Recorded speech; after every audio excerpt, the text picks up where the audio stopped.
For one, Vermont Cooperative, I had to negotiate with them to give me more money than they were willing to give me for the car.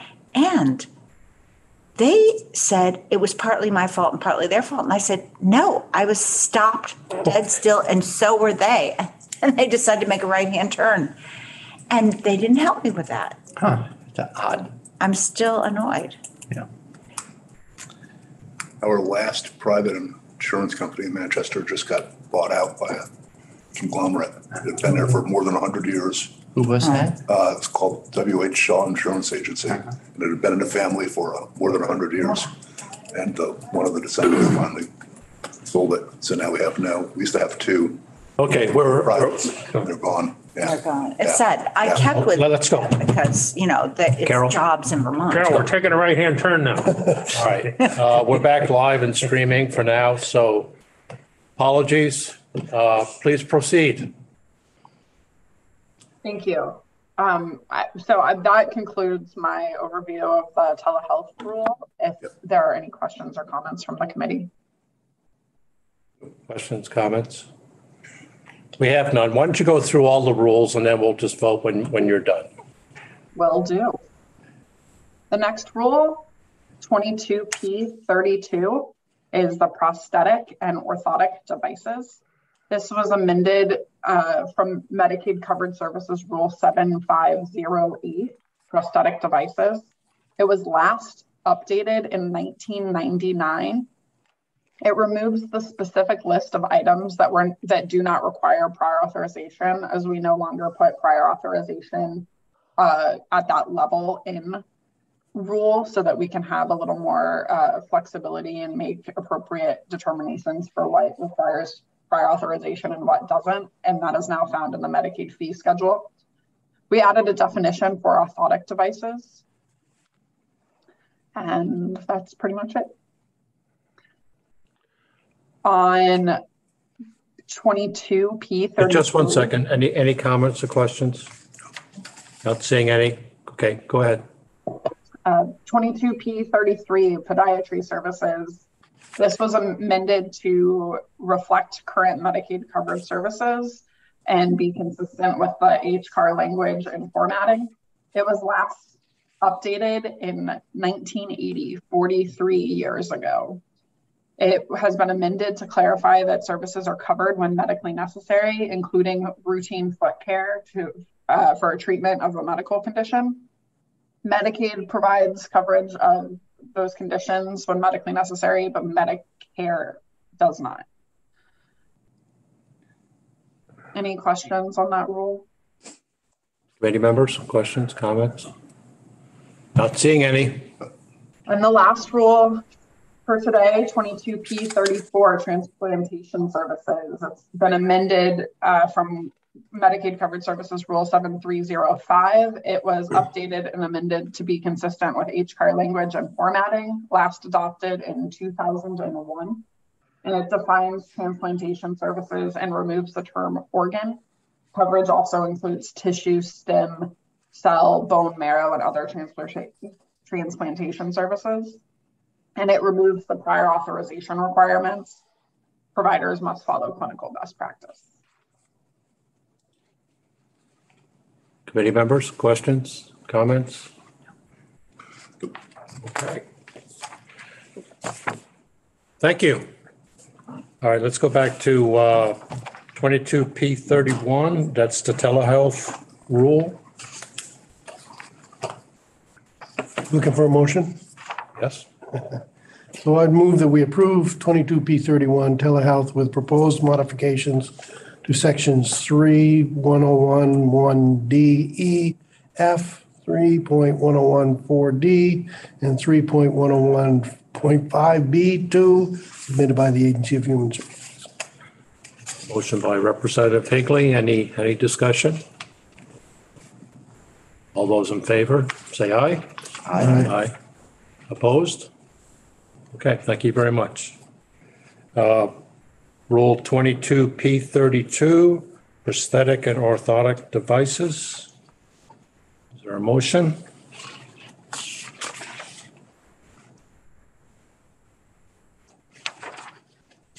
So moved. Okay, Any discussion? Okay, all those in favor, please say aye. Aye. Opposed? Okay. Approved 22P32. Rule 22P33, podiatry services. Senator Bray, I move approval of Rule 22P33. any discussion? Hearing none. All those in favor, please say aye. Aye. Opposed? And then Rule 22P34, transplantation services. Senator Bray, I move approval of Rule 22P34, transplantation services. any discussion? When was that one last reviewed? Lots of years ago. Pardon? We heard how long ago all the others had been Oh. reviewed or updated. How long? Which one? Which The last one, was- transplantation. Since 2001, 22 years ago. Thank you. Any more discussion? All those in favor, please say aye. Aye. Opposed? Thank you, Ms. Berliner. I appreciate your patience this morning. Thank you very much. Okay, take care. Have a good day. We have one other item on our agenda, and that is discussion of rulemaking considerations, a memo, a memorandum from our alleged counsel. So I'll turn it over to Anthea. So bringing you back to early February, you discussed and then sent a memo to the chairs of the standing committees of jurisdiction and to Jennifer Carby for the head of the Office of Legislative Counsel on legislative intent. And just once again, it had been more than a decade since this reminder last went to the chairs of standing committees. There is language in statute that requires there to be legislative intent included if practicable when there is rulemaking authority. And this is sort of a second step of what I think the committee is going in the direction of doing, which is to provide another memorandum to the chairs of the standing committees of jurisdiction with some information just on sort of the thought process that maybe chairs should be going through when adding in rulemaking to statute or to session law in terms of whether or not it should be mandatory or permissive, the timing of rulemaking, and if there should be checkbacks with the General Assembly. This is in part stemming from the correspondence that you got from the auditor's office over, it was either the summer or the fall, sort of suggesting to Lcar that it might be beneficial if in instances where there was mandatory rulemaking, shall adopt rules, that there be a timeline and checkbacks included there. I've discussed this with Jennifer Carby and Michael O'Grady. And what Ledge Council is always going to be saying is that this is going to be a policy decision the committees are going to be making, and there are going to be certain circumstances where it might make sense to require rulemaking, other circumstances where it might not, circumstances where it's imperative that there be a strict timeline, other situations where maybe it should be left to the administration, to the adopting agencies to figure out rulemaking on their own timeline. As you just heard from Ashley, we have rules that are updated on a fairly regular basis, and then rules that go 40 years without being updated. So based on the committee discussion that you had at your last meeting, I have prepared two documents that go together. One is a draft memorandum, and the second is an enclosure to the draft memorandum. It is as drafted, coming from Lcar to the chairs of the standing committees, CC to the speaker and the president pro tem, and also going to Jennifer Carby. If there aren't any sort of preliminary questions, I was just going to walk through what is in here, and then I think probably it's something that the committee needs to discuss and stew upon. Okay. Okay, so The way the memo is laid out is it introduces it. It says that this is the second memorandum. This is related to what is included in codified and session law when rulemaking is authorized. And then it has, and this is the last line, last sentence in that first paragraph. And it says, this will be discussed at a future chairs meeting. I included that because I think that, and this is something that Jen and Mike and I talked about, it might be beneficial if there was more than just a memo that goes into someone's inbox in the middle of a busy time of session. And it's going to be to your chair and vice chair, I think, to figure out when and how this can be worked on with leadership to get it on a future chairs meeting. That sentence should probably not be included until that discussion is had. So I think that this memo is probably not going to be ready to be sent out until some conversations have happened. Second paragraph is just reminding the chairs that they already got a memo from Lcar, the one on legislative intent that was sent in early February, and then saying that this memo is going to cover 3 broad areas related to rulemaking. And these items 1, 2, and 3 match with the 3 main decision points in the flow chart that we'll get to, which is part of the enclosure. But the way it's structured is the first question is whether to require rulemaking. That's going to be your may or your shall. Whether the second consideration is whether to establish a timeline and or deadlines for rulemaking. So if you're going to say you shall adopt rules, are you saying they shall be adopted by a certain date? And then the third broad area of consideration is whether to require checkbacks with the General Assembly related to rulemaking. And as we are going to see when we go through the flow chart, I think there are instances where checkback is only going to align with requiring rulemaking, the shall, and there being an established timeline. Otherwise, you sort of have a checkback that's not linked to a timeline requirement. Next paragraph is once again underscoring the fact that these are policy considerations. It's hard for Lcar or Ledge Council to say this is an instance where it makes sense to say that rulemaking is necessary. This is an instance where rulemaking is not required. I can give examples of instances where there was a policy decision to use a may as opposed to a shall, but that's going to be part of the committee discussion process. So this flow chart is just meant as a tool in that discussion process, and it would be up to the chairs as to whether or not they want to think about this in that way with those sort of 3 decision points as the flow chart lays them out.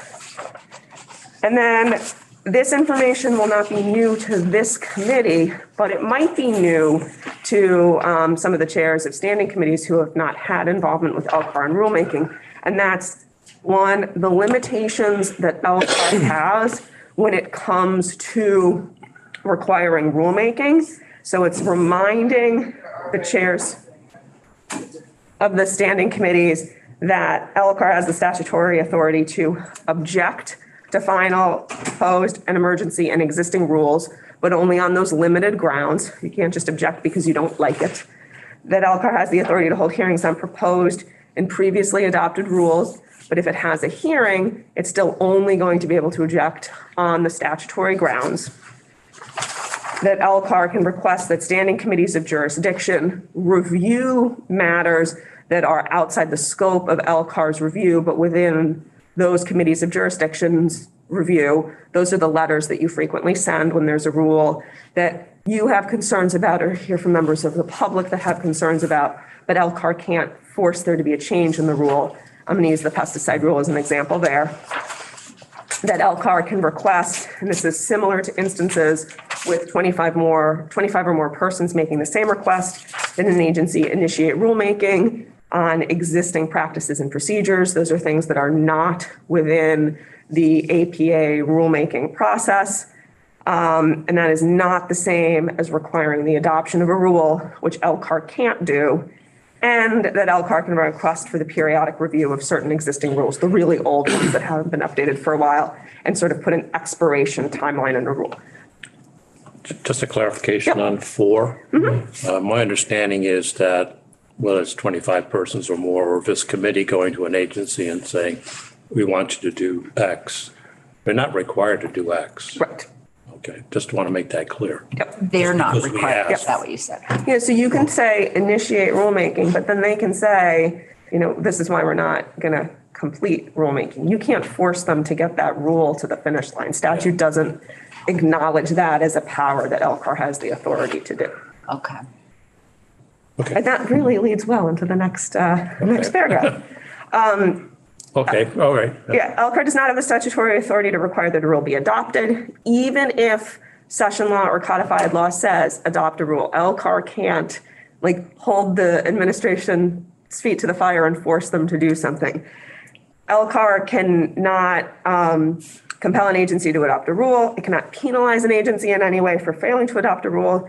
And one of the grounds that it can, and there's not as one of the grounds for objection that a rule was adopted after a date that the General Assembly said you shall adopt a rule by January 1, 2023. They adopted January 1, 2024. You can't object on the grounds that it was not timely adopted. You could object on the grounds that it was inconsistent with legislative intent. But if you did that, my question would then be, seems like legislative intent was that the rule be adopted quickly. Is it really all that inconsistent that they adopted it slightly less quickly?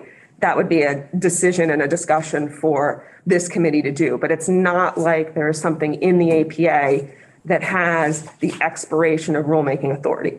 That is something that a policy committee could discuss and maybe put somewhere else, but it is not contemplated in the APA.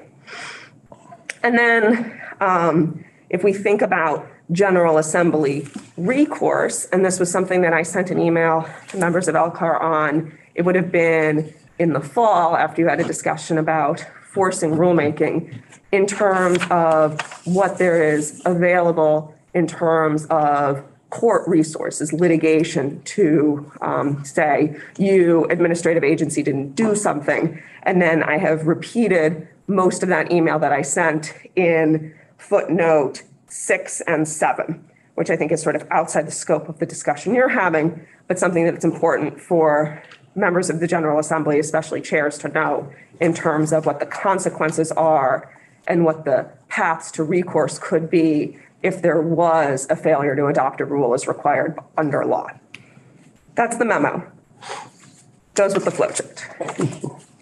I just wonder, I understand that the first memo went out to the chairs and this will eventually go out to the chairs and maybe be dealt with at, chairs meeting or whatever. But I kind of think that Ledge Council, is there any role that they can play when they see that there's a bill being considered that may have to have rulemaking or may need to have intent, that they would automatically say, I want to direct your attention to these two memos, so that there's some kind of a trigger so that the chair is reminded, because So it could be helpful. it certainly could be helpful, but it also could be something that a chair has made an intentional decision to not look at it through this framework.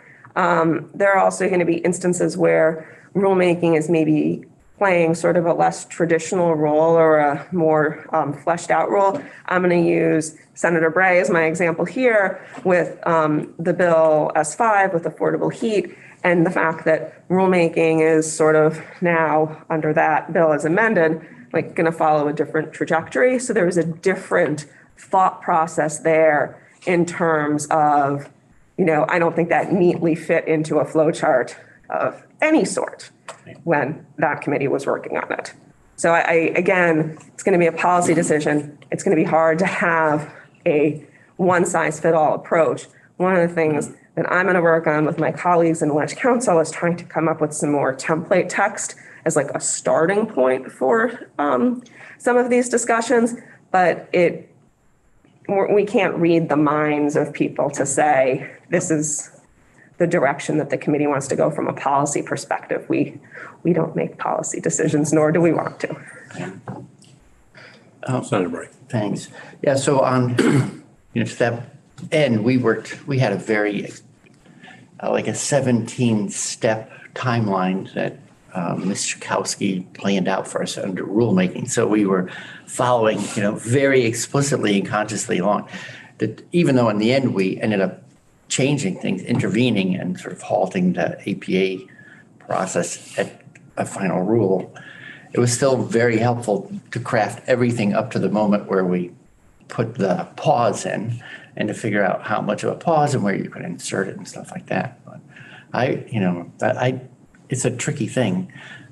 I don't know. I've had such different experiences in committees where rulemaking sometimes gets done very explicitly, and other times it has said something as brief as the Agency of Natural Resources shall write rules on water quality or something.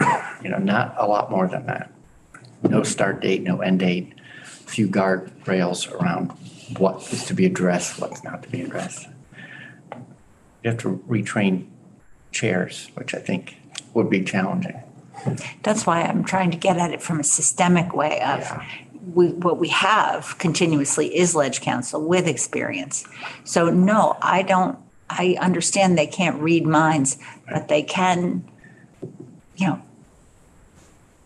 when they see that there is anything that has to do with rulemaking or that intent might want to be considered here, that they produce those two memos and at least plop them in front of the, in paper, in front of the chair so that they really. I do believe that a lot of that can be driven by the relationship that a given chair has with their ledge counsel and stuff like that. So, and I think a lot of what we're talking about, if you think about when we review rules and some of the challenges we have, particularly when they're not straightforward like they were today. Yeah. And we rely on committees of jurisdiction to sort of sign off on the issue of legislative intent.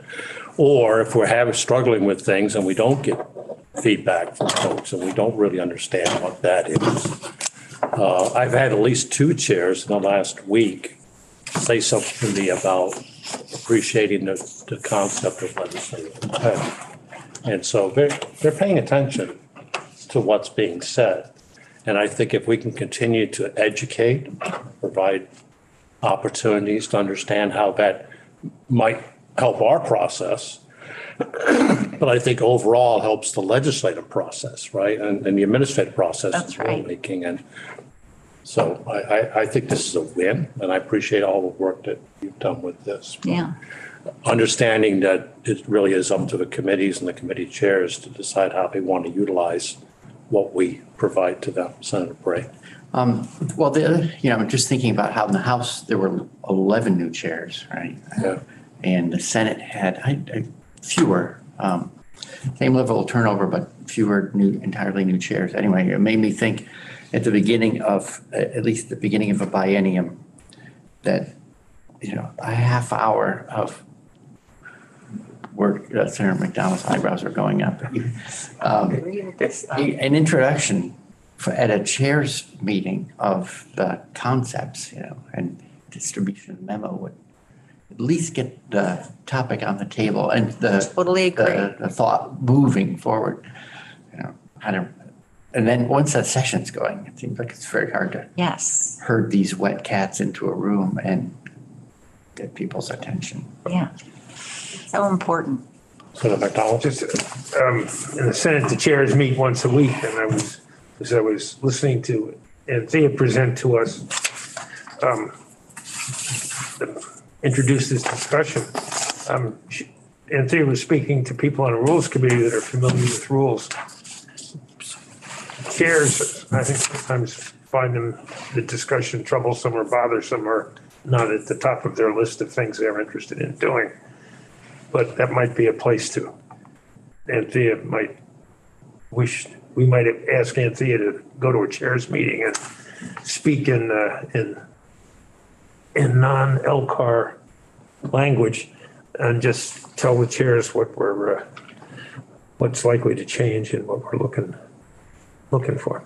I can do that if asked to do it and give them sufficient direction. And you would have to the extent you can have a captive audience in the State House, that would be as close as you could get. Yeah, and it would be my plan, at least on the House side, to speak with the Speaker and have that conversation, decide right now right today would not be a good day with everything going on. So we'd have to pick the right time to do this. And I think to Senator Frey's point, probably it's beneficial to do it in the beginning of the session. And probably maybe need to, I don't know, maybe don't have to do it every year, but every new biennium probably be a useful exercise to go through. So any other comments or you see anything here that it's not comfortable or you'd like to see changes, or would you like, can we vote on this and move this forward, or would you prefer to have more time with it? That's my question. I think you probably need more time to process the flow chart. So maybe I can just explain how the flow chart's intended to be read, and then you can talk about it at a future meeting. I know you're going to run out of time and everything to get back to a different building. Yeah. Okay, so the way that the flow chart is structured is each sort of decision tree point aligns with the column underneath it. So the first question is, should rulemaking be required? Yes or no? That's simple. If yes, you use shall adopt rules. No, use may adopt rules. The second question is, should there be a timeline for rulemaking? You probably don't need to ask that question if you're saying may adopt rules. Why would you have a timeline if it's permissive as to whether or not the rules be adopted? And then yes or no, if there shouldn't be a timeline, nothing would be needed. If there is to be a timeline, that's when you're going to get into sort of what the extent of the detail of the timeline is. And then your final question is, should there be checkbacks with the General Assembly? You probably don't need the checkbacks if you're not having timeline, and you might need checkbacks if you are having a timeline. And then it's going to be a question of what, when, how.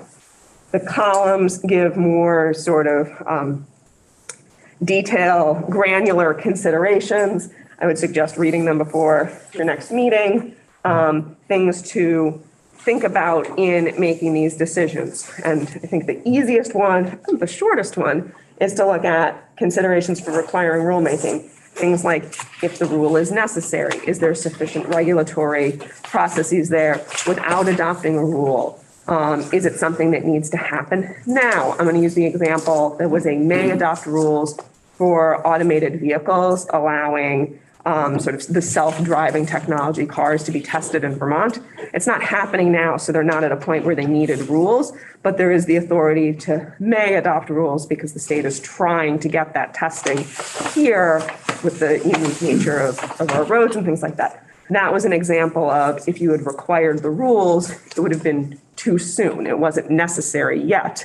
Whereas a lot of the things that you've been seeing, rules are really necessary to shape out the regulatory framework. So that's an example of some of the more granular considerations. I think this is something to stew on a little bit more, as I see. Thank you.